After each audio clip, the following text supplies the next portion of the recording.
চিনি ভাত না, ভাতের মধ্যে দিচ্ছি চিনি আর দিয়ে দিচ্ছি বিট লবণ। চিনি ভাত এই গরমে না, চিনি ভাত। ইস কি বিট লবণটা পড়ে গেল, একটু তুলে নিই। আর এই দেখো টক দই,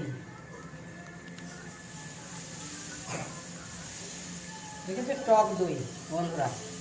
এই শরীর ঠান্ডা রাখার জন্য আজকে টক দই ভাত, কিন্তু সাথে আজকে কি বলেন, একাদশীর জন্য নিরামিষ রান্না।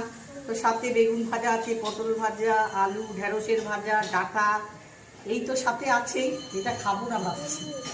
আম, পাকা আম, বাঙি, আর এই দেখো তরমুজ। আজকের দুপুরের এটাই মেনু। কেমন হলো তোমরা অবশ্যই ভালো করে কমেন্ট করে জানাও, সুন্দরভাবে একটা কমেন্ট করে জানাও যে আমার ভিডিও ভালো লাগছে কি না।